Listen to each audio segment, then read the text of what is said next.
So the first thing we're going to do is talk about those properties.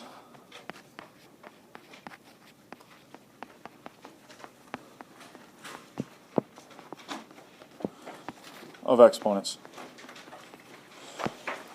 There are 7 of them. For now, we're just going to not worry about the names per se. I'll say them, but we won't have to write them down. But the first one is product of powers. If I had a to the n times a to the m, what does that equal? What do we do? You guys remember? Add. Add what? The exponents. Now the biggest thing here that we have to remember is that you have the same base. They're both a in this case. Or they're both going to be 2's or a 3. Okay? So what does it equal? A to the n plus m. And those are exponents.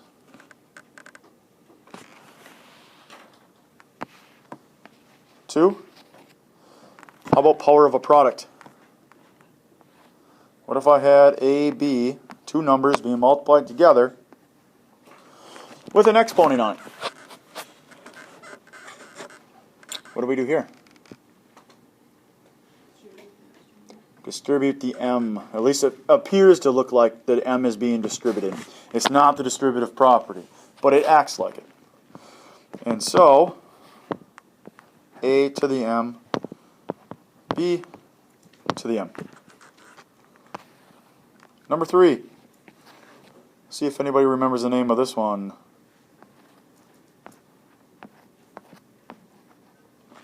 What's this one called?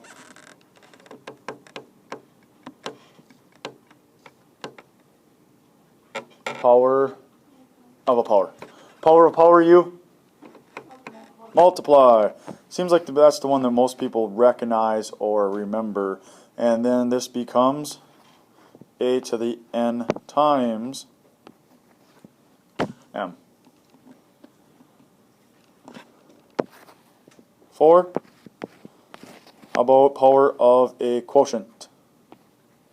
Or how about quotient of powers first? We'll do the quotient of powers first. A to the m over a to the n. Subtract the exponents. So it becomes a to the m minus n.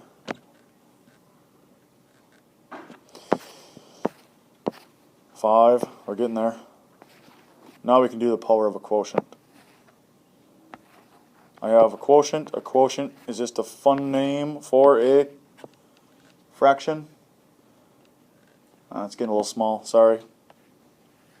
And what if I use an n power on there? So it's basically saying there's an exponent on a fraction. What do we do here? It goes to both. It basically distributes to the top and bottom. So it'd be a to the n over b to the n. Adam. That one is the power of a quotient. The top one, number 4, was a quotient of powers. 6, tricky one. Yeah, sorry, I made that a little bigger, that one.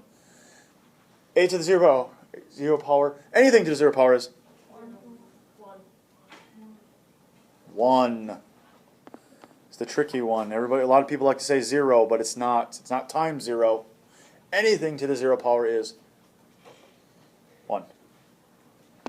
7. Last one. Negative exponent. So we don't like negative exponents.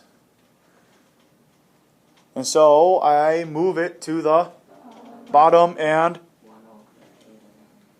the exponent becomes positive.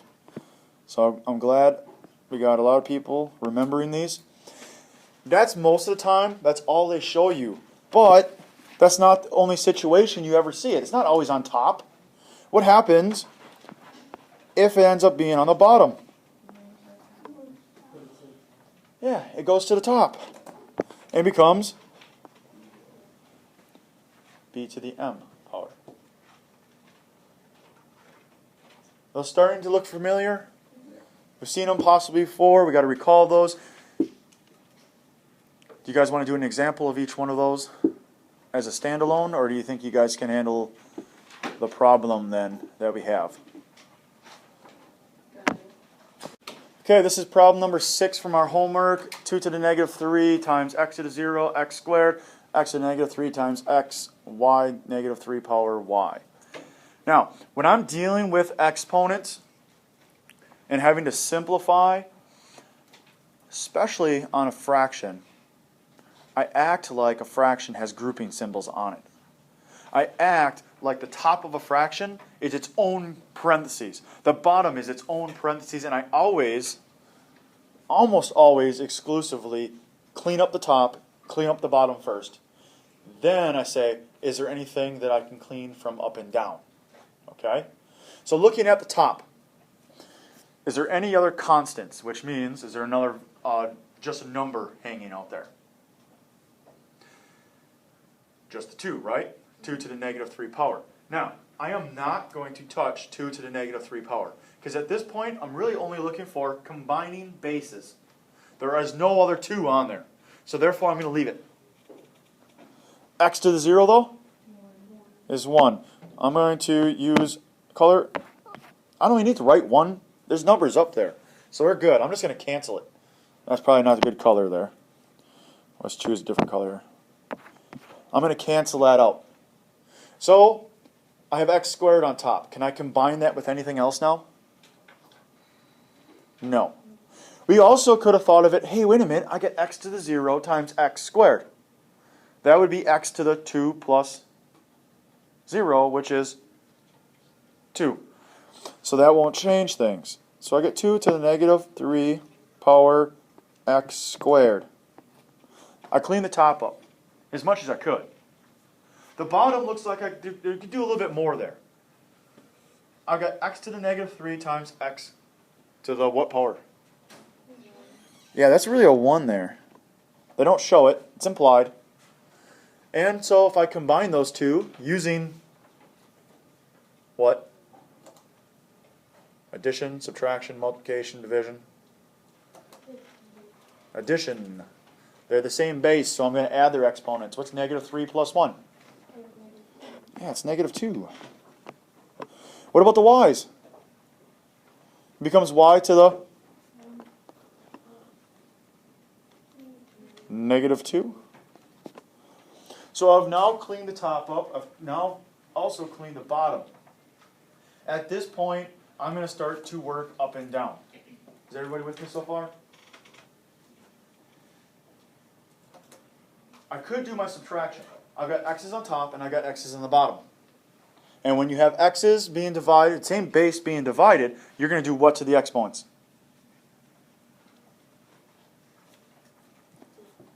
We subtract.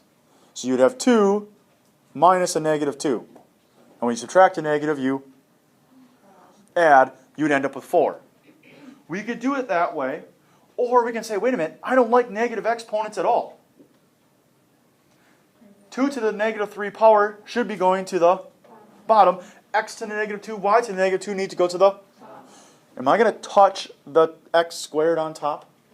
No, it's the thing. It's nothing is being negative there, so we're going to leave it. So I start off with a new fraction and say x squared is not going anywhere. But 2 to the negative 3 power goes to the bottom and becomes 2 to the positive third power. X to the negative 2 power on the bottom moves to the top and becomes another x squared. And we also move up y squared. So everybody see the moves there, how that can move. And now, I think it's easier to add than subtract. X squared times x squared is x to the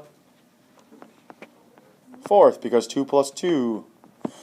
Are there any other y's in this whole thing? So, unfortunately, they have to be left alone. And at this point, I evaluate what's 2 to the third power, or 2 times 2 times 2. 8. Boom. Did everybody see how the exponent rules were played into this? You're going to see them several more lessons, a couple more problems. So you can't forget those. You need to have those.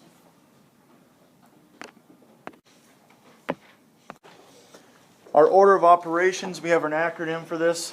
That would be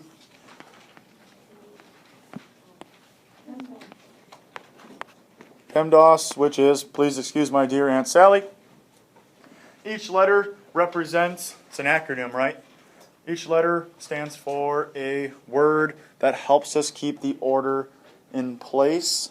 Where P stands for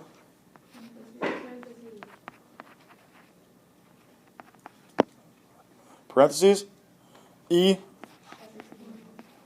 exponents, M, multiplication, division, add, and subtract. That's what you've been told. And you were told that you had to start at the top of the list, and you had to move to the bottom of the list. And then when you get to the bottom of the list, then you also make sure that you are going from left to right. Yeah? What if I told you that there is some wiggle room here?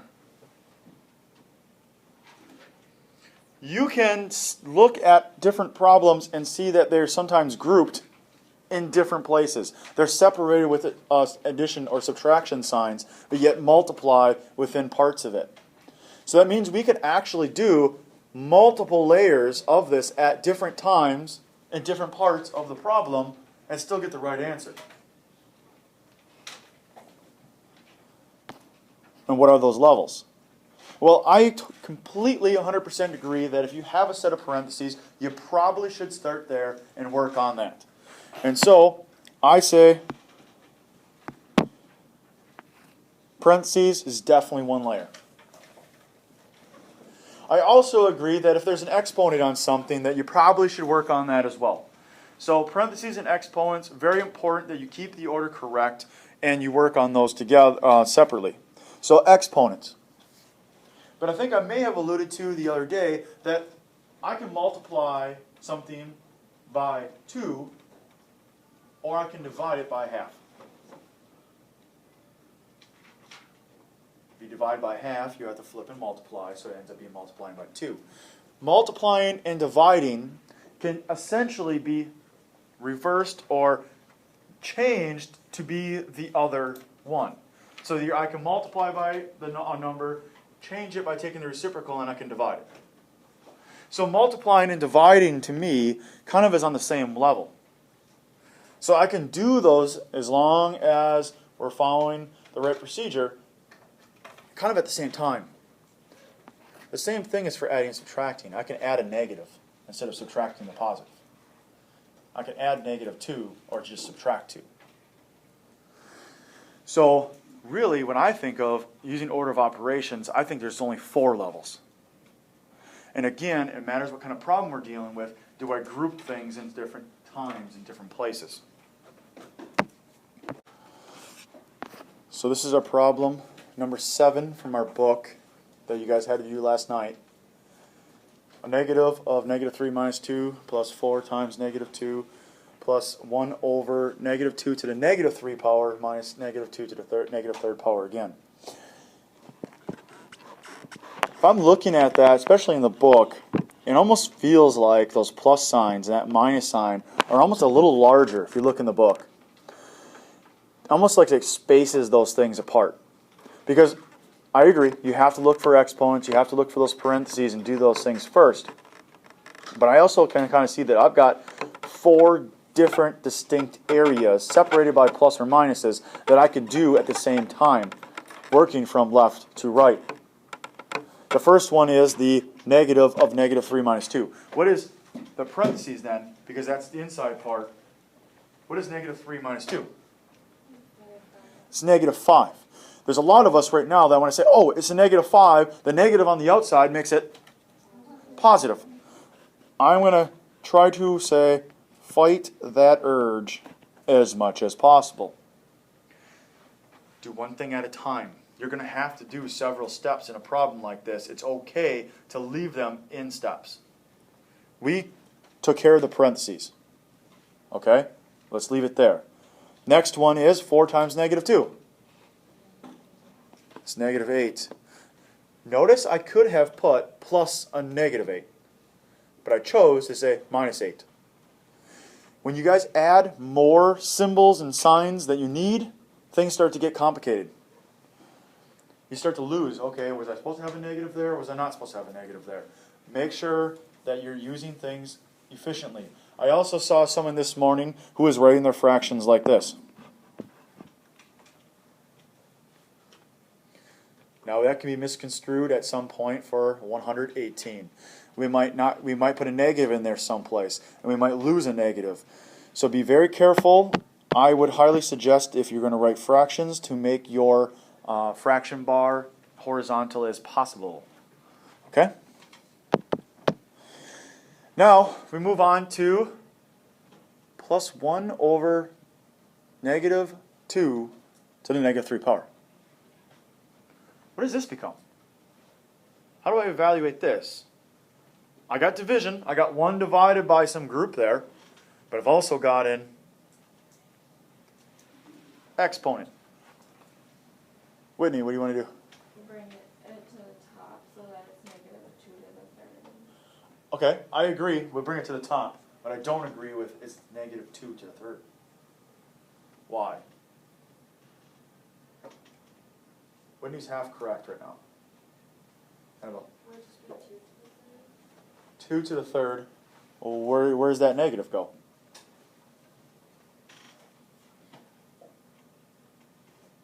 Yeah? Well, I was going to say, I distributed You distributed the negative. Distributed where? the negative to Are you talking about the last one? Are you talking about? Oops, that one? yeah. Okay, we're in the second one in from the end, the fraction one. Alright, you can switch it in the numerator. So it is 2/3 over 1, or 2 to the 3rd. It is 2 to the 3rd. Okay, we've heard that twice now. It is 2 to the 3rd. Why does it become 2 to the 3rd? But where's that negative out front go? Yeah, in front. I can't see. Oh, Lauren. Would it be negative 1? Underneath, yes. It's a negative 1 underneath. Why? Is there parentheses like the last one? Is there a parentheses around the negative 2? No. If there is no parentheses, this is what we're dealing with right now, right? That negative of 2 to the negative 3 power. What it really represents, it's negative 1 times 2 to the negative 3 power. The negative is not going, or does not have the negative exponent on it. Exponents are only directly on the number or variable it's on. The negative is something else. The negative is always a negative 1. Hence, why it becomes 2 to the 3rd power, so it becomes a positive exponent, but the negative, or negative 1, still stays camped in the basement. You guys seeing the difference there? There's a difference between the last one. That last one has negative 2 inside the parentheses.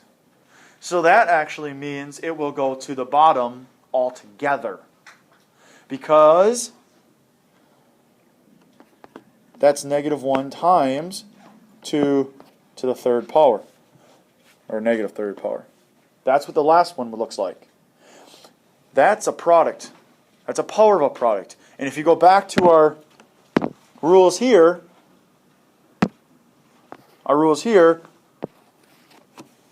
power of a product says